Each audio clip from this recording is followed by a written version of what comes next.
How old is the Great Sphinx of Giza really? Egyptologists date the Sphinx to 2500 BC, about 4500 years ago, during the reign of Pharaoh Khafre. It was carved out of solid limestone in the center of a quarry, where the extracted stone was used to build the adjoining temple in front of the Sphinx, which is also heavily eroded, just like the Sphinx itself. The accepted theory is that the Sphinx was carved as a companion piece for the center pyramid of Giza, which is also believed to have been built for the Pharaoh Khafre around the same time, 4,500 years ago. Based on what we can see, there's no reason to believe that that date isn't accurate. The head of the Sphinx looks somewhat similar to the depictions of Pharaoh Khafre, and it's right in front of the pyramid of Khafre. The evidence seems pretty cut and dry. However, geologist Dr. Robert Schoch has challenged this belief, suggesting that water erosion tells a completely different story, and we have reason to believe that the Great Sphinx is much more ancient than 4,500 years old. The Egyptian climate has been a relatively dry desert for the last 5,500 years, so one would assume that the majority of the weather erosion that we see in and around the Sphinx should be from wind and sand. And that's pretty much exactly what we see on the body of the Sphinx itself. These horizontal lines indicate erosion from wind and sand over an extended period of time. So it's safe to assume that if Egypt was a desert during the entire lifetime of the Sphinx, there should be relatively very little water erosion on the site. But Robert Schoch believes that the advanced water erosion that we see on the walls of the Sphinx enclosure suggests that they've endured sustained heavy rainfall for hundreds of years. And the last time that Egypt had a climate that would have explained this kind of heavy rainfall erosion was at least 10,000 years ago, meaning that the Great Sphinx has to be at least 12,000 years old. This was the very first thing I talked about in my very first episode of History is a Lie. I even said that this discovery in the 1990s was the reason that I became fascinated with history in the first place. But I never really followed up on that thought. After all of these years, I still think that this hypothesis is really interesting and fun, but I don't really know if I believe it anymore. I wonder if I was silly for ever believing it. So I think that it's finally time that we go over the evidence together. Does Robert Schoch's Sphinx hypothesis make any sense?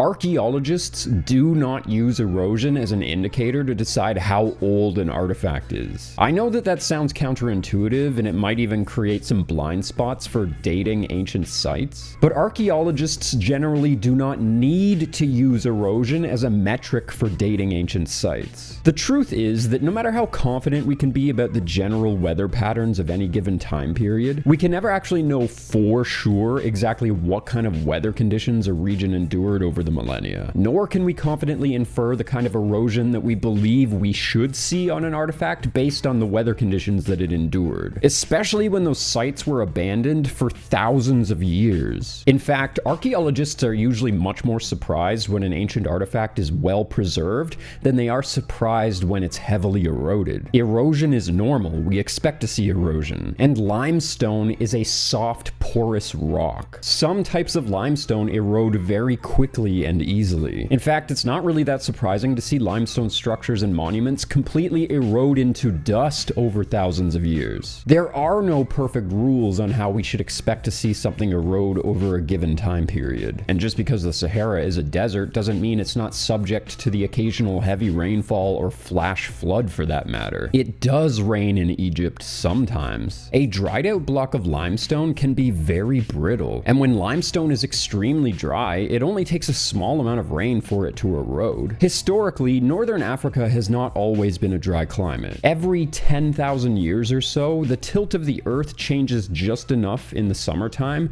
that the northern hemisphere becomes warmer in the summertime, causing more rainfall in northern Africa. When this happens, the Sahara can switch from dry desert to lush green space, and then 10,000 years, it switches back to dry desert again as the earth's tilt progresses back again. This cycle has lasted for millions of years. Robert Schoch's Sphinx hypothesis suggests that in order to account for all of the rain erosion that we see on the walls of the Sphinx enclosure, the Sphinx would have had to have been built sometime before the end of the last green period when northern Africa received more rain. And that's why he believes that the Sphinx had to have been built sometime around 12,000 years ago. And some proponents of Schoch's theory date the Sphinx back even older than that, to the last dry period somewhere around 20,000 years ago. The first major issue with Schoch's 12,000-year-old Sphinx hypothesis is that the Sphinx was actually standing below the floodplain of the Nile River for a very long time. The Nile River also goes through cycles where the flood levels change over the years. The Sphinx itself is actually a monument for how the ancient Egyptians managed to tame the wild powers of the River Nile floods over the centuries. They turned chaos into order. They learned to use all of this excess water that would appear during the flood season to their advantage. They capitalized on that for their agriculture. And this is one of the reasons that we still use lions in water fountains today. Lions still represent the mastery of water. What Egyptologists can gather based on the location of the Sphinx is that it was built during a time when the Sphinx would have met the floodwaters of the Nile as they rose up every year. But clearly what the Egyptians didn't predict is that within a few hundred years of it being built, the floodwaters would get higher and higher. So what this means for the Sphinx is that for a huge chunk of its lifetime, it would have been partially or even mostly submerged under the water during the flood season. It's very unlikely that the Egyptians would have designed the Sphinx to be submerged like that on purpose. When the Egyptians built it, they likely didn't realize that future generations would be witnessing the Sphinx be submerged underwater every year. The time period of 2500 BC, when Egyptologists believed that the Sphinx was built,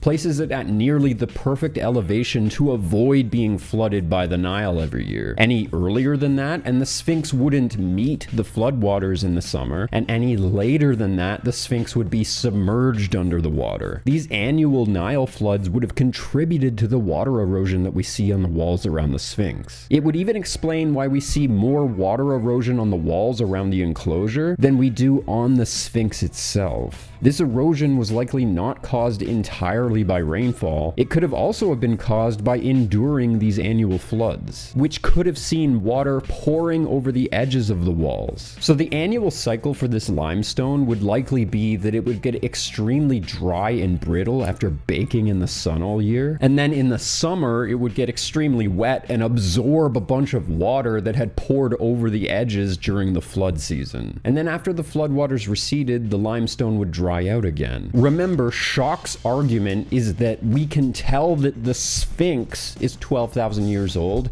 because the walls of the enclosure have water erosion.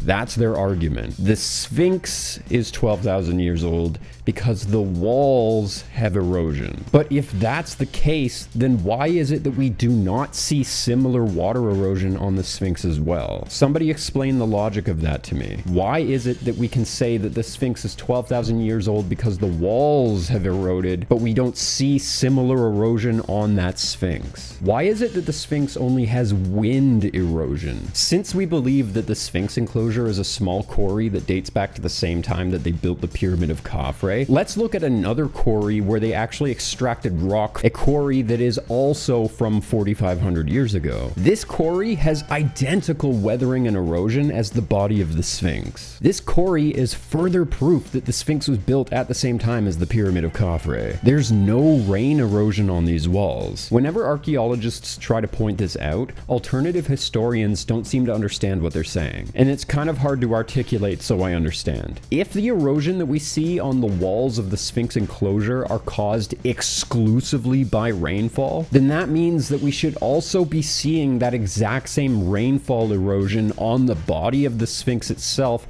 as well as on every quarry from that time period. Especially if the Sphinx was built 12,000 years ago during the last green period when it would have received a lot of rain. But we don't.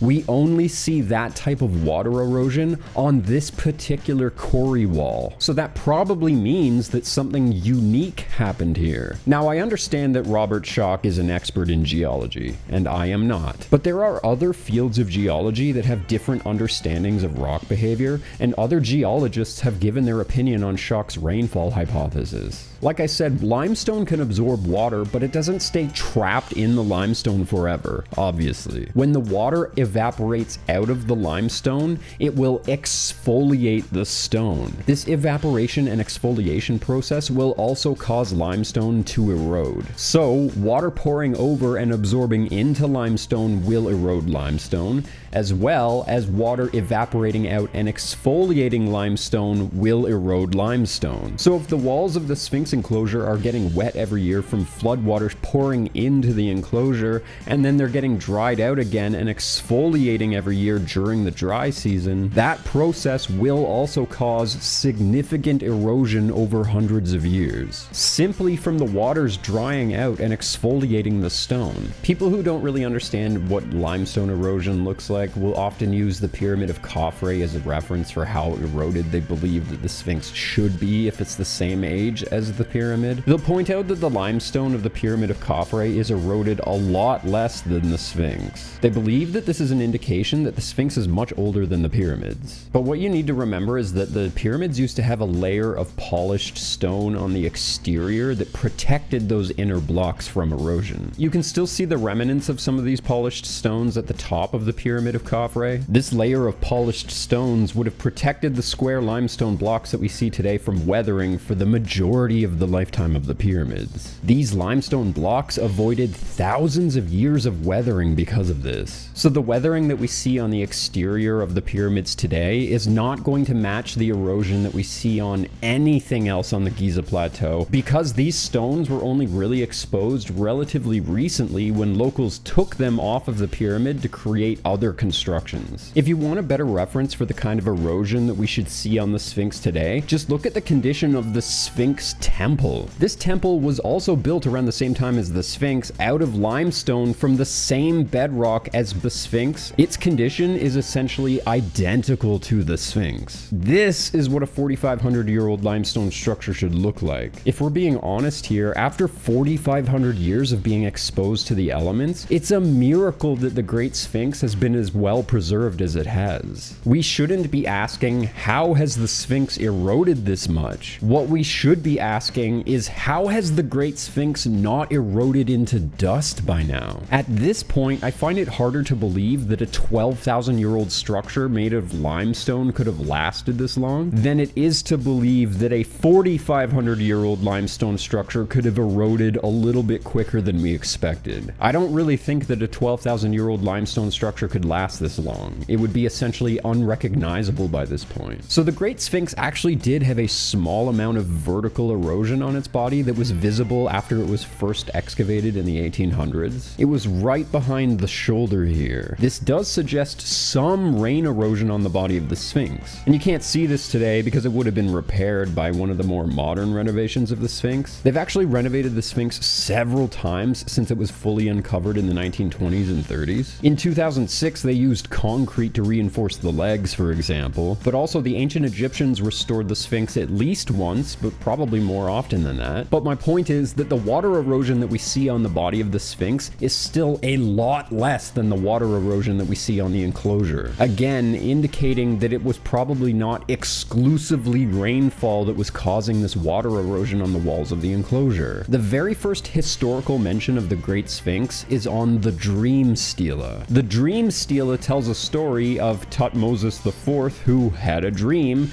that the Sphinx came to him telling him that he would get the throne if he cleared out the sand that had accumulated around the Sphinx's body. Thutmose IV also did extensive repairs and restorations to the Sphinx. Egyptologists believe that Thutmose IV probably restored some of the weathering and erosion that was on the body of the Sphinx. As well, they believe that he probably added some of the stone blocks that we see on the base of the Sphinx making up its legs and tail. Thutmose IV did this in 1400 BC, which is about 3,400 years ago. The The Sphinx would have been 1100 years old at this point. And that makes sense because limestone can erode drastically in an 1100 year period. My hometown of Kingston, Ontario is known as the Limestone City. Half of the buildings in the historical sector are made of limestone. Most of those buildings are less than 200 years old and they need to be restored and refurbished regularly. After only like 100 years, a limestone structure will start to just collapse. And just remember that the Sphinx itself looks really badly weathered today, and that's despite the fact that it's been repaired dozens of times over thousands of years. The walls of the Sphinx enclosure, however, have likely never been repaired a single time. Why would anyone repair a quarry wall, right? So probably one of the reasons that the weathering and erosion on the quarry walls is so much deeper than on the body of the Sphinx itself is because humans have intervened with the erosion on the body of the Sphinx several times. You've probably heard alternative historians say that we can't really know for sure exactly what the Sphinx looked like when it was first carved. The head of the Sphinx is so much smaller than the rest of the body. Some people believe that because the face is in such good condition,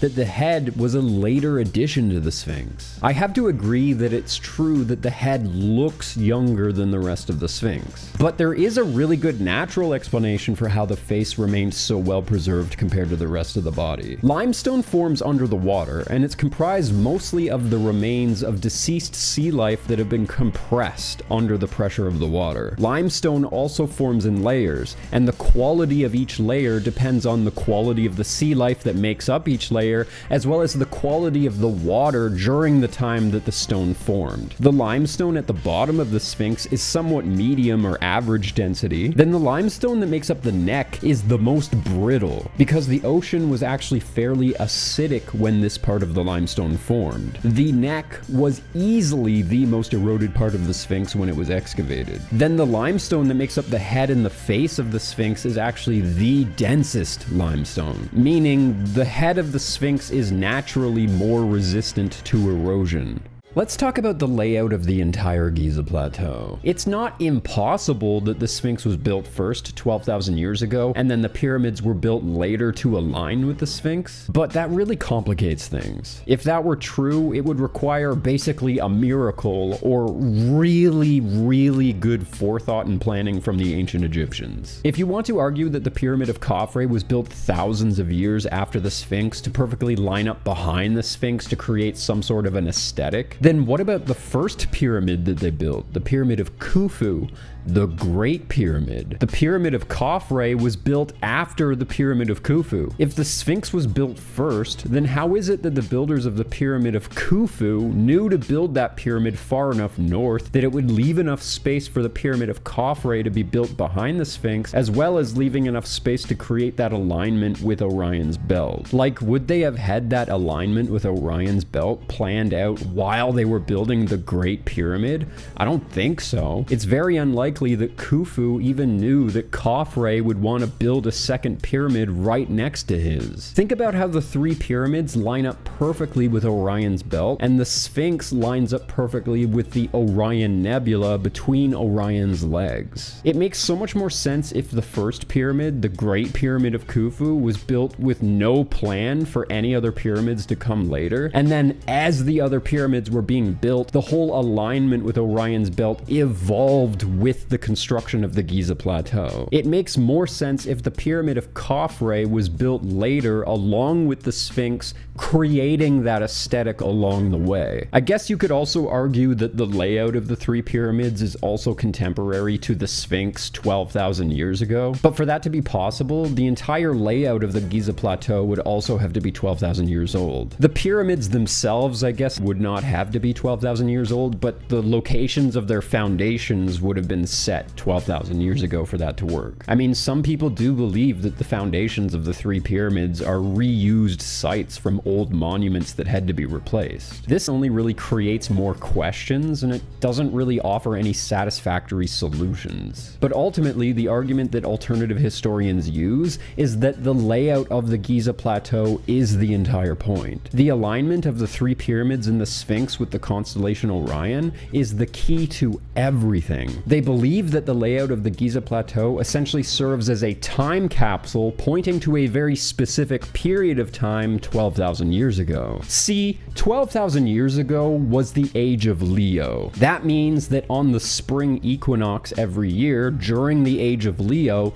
the sun would be inside of the constellation Leo. We're just about moving into the age of Aquarius right now, for example, and what that means is that on the spring equinox, as the sun rises in the morning, the sun is essentially inside of the constellation Aquarius. It takes about 2,156 years for the sun to go from one age to another, and it takes about 26,000 years for the sun to move through every age. I talked about this a bit in a previous video, but they made a graphic to demonstrate this point about Giza. The Sphinx points due east towards the rising sun during the autumn and spring equinoxes. When the sun rose on the Giza Plateau during the spring equinox 12,000 years ago, the sun would have been in the constellation Leo. So the lion Sphinx would have been pointing towards Leo, the great lion in the sky. And alternative historians believe that the builders of the Giza Plateau did this on purpose. As the Sphinx was pointing towards the sun and Leo during the sunrise on the spring equinox, Orion and Orion's belt would have been hanging over top of the Giza Plateau. This argument is the best argument that alternative historians have for their 12,000-year-old Sphinx hypothesis. All of this sounds good. I mean, it was enough to convince me at first that there might be something to this 12,000-year-old Giza Plateau hypothesis. But the problem is that the Sphinx does not actually require this particular alignment with Leo 12,000 years ago to make sense. I agree that the Sphinx could be a reference to Leo, but it's equally as likely that the Sphinx is a reference to August, the month of Leo, because that is when the Nile River would flood every year. Like I said, the lion is a reference to the ancient Egyptians' ability to tame the wild floodwaters of the Nile River and use it to their advantage for their agriculture. They're likening the ability to tame the wild river with the ability to tame a wild lion. The ancient Egyptians were vividly aware that the Nile River would flood every year, and they were extremely proud of their ability to predict when that was going to happen and their ability to control that flood. And the Sphinx would not have to have been pointing towards Leo for this to make sense. Again, the Giza Plateau is a reference to Orion's belt, and the Sphinx is a reference to the Orion Nebula between Orion's legs. So I think it makes a lot more sense if the Sphinx was pointing towards Orion or maybe even Sirius. I don't think that it's significant that the Sphinx is pointing due east, because if you think about it, every single structure on the Giza Plateau points due east, and the Sphinx is really just in alignment with the Pyramid of Khafre. I mean, a couple of the causeways point towards specific stellar alignments, but for the most part, the Giza Plateau is not meant as an observation point for sunrises. And a lot of people have speculated that the original head of the Sphinx was not a lion head or a human head, but instead it might have been a dog's head. Maybe the Sphinx used to be a dog. The way that the Sphinx is laying down is very similar to the way that a dog lays down when it's guarding something behind it. So maybe the Sphinx isn't pointing towards a particular alignment, but maybe the Sphinx is a reference to a specific time of the year, the summer solstice. Maybe the Sphinx and the Giza Plateau as a whole are a reference to a specific time of the year when Orion and the dog star Sirius are just beginning to rise above the horizon. Not a lot of people know this, but to the ancient Egyptians, heliacal risings were very important. A heliacal rising is when a star or a constellation is fully visible above the horizon right before the sun rises. A heliacal rising is the last star or constellation you see on the horizon before the sun comes up in the morning. The ancient Egyptians used heliacal risings to determine very important times, like when to plant or when to harvest agriculture. Now, I did the math on this, but 4,500 years ago, on the summer solstice on the Giza Plateau, the dog star Sirius was making its heliacal rise above the horizon. On the summer solstice 4,500 years ago, the dog star Sirius Sirius was visible on the horizon just before the sunrise. Now I know that the Sphinx isn't pointing directly towards anything on the summer solstice, but to the ancient Egyptians, the sunset was just as important as the sunrise. On the summer solstice, if you're standing on or around the Great Sphinx, you can witness the sun setting directly between the Great Pyramid and the Pyramid of Khafre, which would have been the only two pyramids that existed on the Giza plateau when the Pyramid of Khafre was built and when the Sphinx was built. And I think that that was the entire point. It's less about the sunrise and it's more about the sunset. I just wanted to take a second to thank my patrons and my channel members for supporting my videos. I could not do this without you. I love you guys. You're amazing. So how did the 12,000-year-old Sphinx theory get so popular in the first place? Well, you might be shocked to learn that that idea did not just completely come out of nowhere. Part of the problem here is that the Sphinx had already been the focus of fantastical theories from alternative thought communities for a really long time before Robert Schoch published his hypothesis. Honestly, I can't really blame people for wanting to believe that there's more to the Giza plateau site than we've been told by mainstream sources. The perfect architectural alignments, the mathematical precision, the beautiful art, the massive scale of the buildings and the site. The Giza plateau absolutely evokes imagination and begs to be dissected and understood. The Giza plateau is one of the greatest enigmas on Earth, so people deserve to wonder and imagine about its greater purpose. The problem is that outside of mainstream Egyptology, most of the claims and theories that people have come up with about Giza have been pretty much baseless, if not entirely make-believe. For example, I'm sure by now you've heard the theory that the Great Sphinx is guarding a Hall of Records, which is supposed to be in a chamber underground beneath the Sphinx. And this Hall of Records is supposed to hold scrolls and tablets that date back to the time of Atlantis. And it has information about the deep, ancient history of humanity. A lot of people have talked about these supposed hidden chambers and tunnels underneath the Sphinx as if they're a known fact. But what a lot of people don't know is that this concept of a Hall of Records and hidden chambers under the Sphinx actually dates back to the writings of eccentric mystic and psychic Edgar Cayce. In the 1930s, Edgar Cayce claimed to have seen this Hall of Records in a vision, where he also claimed that the Giza plateau was originally built 12,500 years ago. Interesting, right?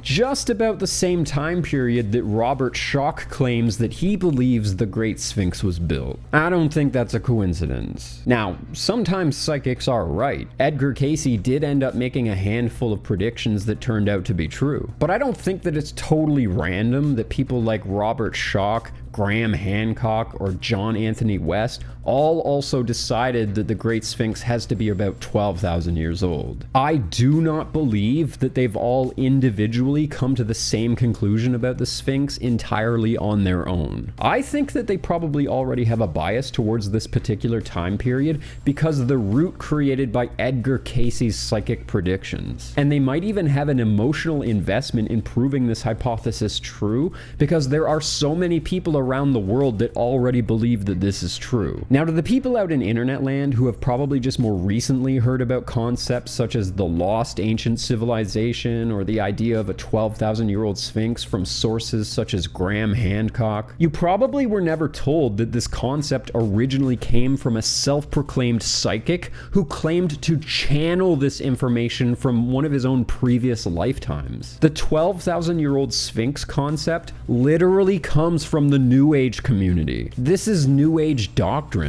Now, there have been scans done of the Sphinx site that suggest that there could be hidden chambers and tunnels under the Sphinx, but to this day, not a single person has ever seen this supposed Hall of Records with their own eyes. This has never been demonstrated to be true, let alone plausible. The point I'm making is that there have always been alternative communities that have created alternative ideas about what the Great Sphinx is is and what the Giza plateau represents. The 12,000-year-old Sphinx concept has already been floating around for almost 100 years now, before a single one of these people ever did a study on the site to see if it was true. So when Robert Schoch published his hypothesis in the 1990s that he believed that the Sphinx could be 12,000 years old, there were thousands of people across the world who already believed that this was true, and they were hungry for evidence to confirm this theory. So part of the reason that Robert Schoch's hypothesis gained so much traction in the first place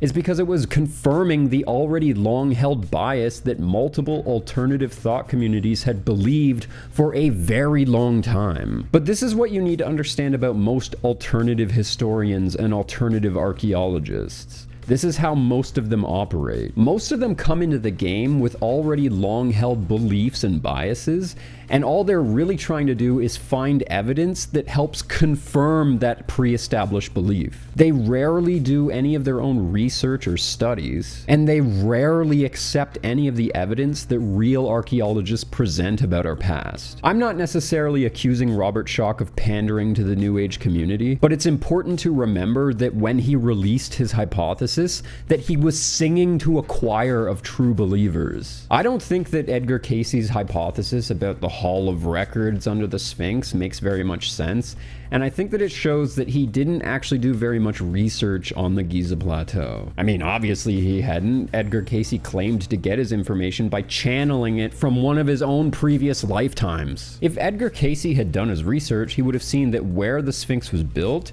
places the elevation below the average floodplain for the Nile River. And something that I didn't mention before is that when the Nile River floods, the groundwater level also rises. The entire water table rises up. The most important aspect of Edgar Cayce's prediction is not just that the Hall of Records is under there, but that one day in the future it's going to be uncovered. But if anybody had put sensitive artifacts under the Sphinx, the floodwaters would most certainly have destroyed them by now. The scrolls would have obviously disintegrated by now, but even tablets would have been rendered unrecognizable after thousands of years of flooding. So Edgar Cayce's prediction that this Hall of Records will one day be unveiled, and humanity's true history and the history of Atlantis will one day be revealed, that's basically impossible to believe. In conclusion, it is possible that the Sphinx is older than we think. In fact, I think maybe it's possible we could say that we don't really know how old the Sphinx is. Maybe we don't really know exactly how old anything is on the Giza plateau. But to claim that the Great Sphinx is 12,000 years old is an absolutely incredible claim that requires a lot more evidence. A lot more incredible evidence. Most of the arguments for this 12,000-year-old hypothesis that we get today come from people who do not do their own archaeological studies. Most of what they present to us is information that's cherry-picked from real archaeologists who actually do study these sites. And they're repeating information that they're hearing in this echo chamber of fringe alternative historians. And they're piggybacking on books that were published by people who were brave enough to actually publish their own hypothesis. Finding a strange erosion pattern on the quarry walls around the Sphinx enclosure is not nearly enough evidence to prove that the Sphinx is 12,000 years old.